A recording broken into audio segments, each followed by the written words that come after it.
नमस्कार, बिजनेस की खबरों में आपका स्वागत है। मैं हूं आपके साथ आकाश। व्यक्तिगत करदाताओं के लिए वित्त वर्ष 2019-20 का इनकम टैक्स रिटर्न फाइल करने की समय सीमा 31 दिसंबर 2020 कर दी गई है।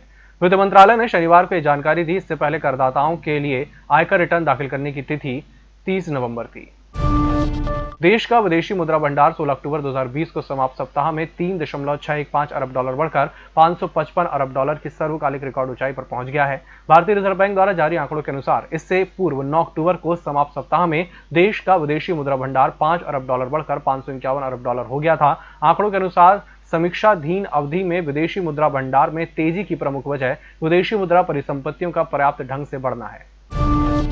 भारत में हजारों करोड़ रुपए का कारोबार करने वाले फेसबुक से संसदीय समिति ने ऐसे सवाल पूछे जिसे वह बताना नहीं चाहता है। एक अनुमान के मुताबिक फेसबुक, गूगल और यूट्यूब साल में 20,000 करोड़ से ज्यादा की आय भारत से करते हैं। उनकी ये आय भारतीय बौद्धिक संपदा पर आधारित होती है, मगर टैक्स के रूप में देनदारी जीरो है। फेसबुक की इसी हरकत पर डेटा संरक्षण विधेयक मामलों में गठित संयुक्त संसदीय समिति ने तलब किया। फेसबुक की पॉलिसी प्रमुख आकी दास ने पूछा गया कि 13 साल के बच्चे को बालिग कैसे मानते हो, क्योंकि भारत में बालिग होने की उम्र 18 साल है।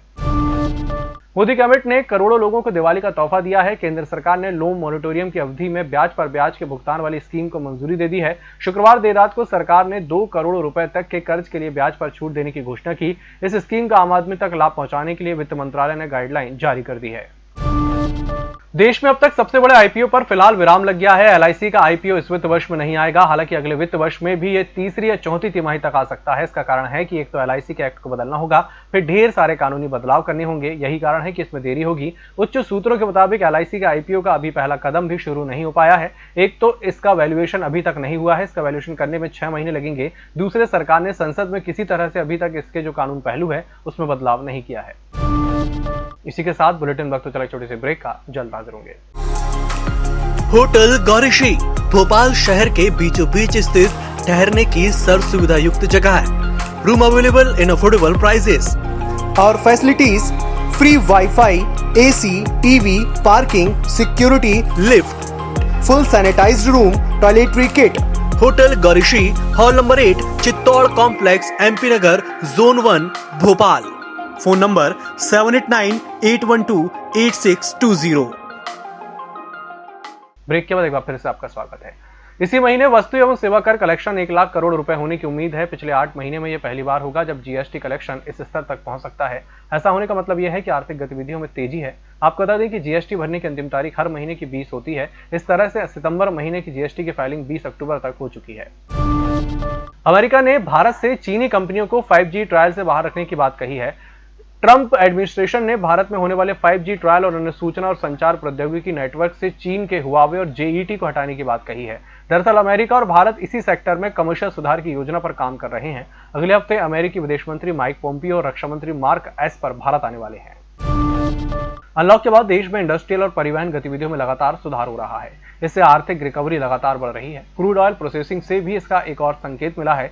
सरकारी डेटा के मुताबिक देश की रिफाइनरी में क्रूड ऑयल प्रोसेसिंग 6 महीने के उच्च स्तर पर पहुंच गई है। डेटा के मुताबिक सितंबर में रोजाना 4.33 मिलियन बैरल प्रतिदिन क्रूड ऑयल की रिफाइनिंग हुई है।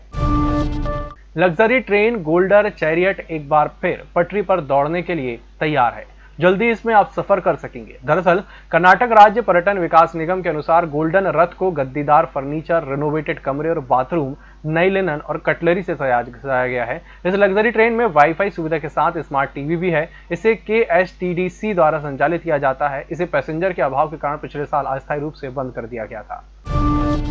RIL और अमेजॉन के बीच जारी विवाद में नया मोड़ आ गया है। अब अमेजॉन ने फ्यूचर ग्रुप से कहा है कि अगर वो रिलायंस के साथ डील खत्म करती है तो कंपनी उसे मजबूत वित्तीय साझेदार या निवेशक से निवेश दिलाने में मदद करेगी। इससे पहले अमेजॉन ने फ्यूचर ग्रुप के प्रोमोटर्स के खिलाफ सिंगापुर इंटरनेशनल आर्बिट्रेशन सेंटर में लीगल केस किया था। इसका फैसला अगले हफ्ते आ सकता है।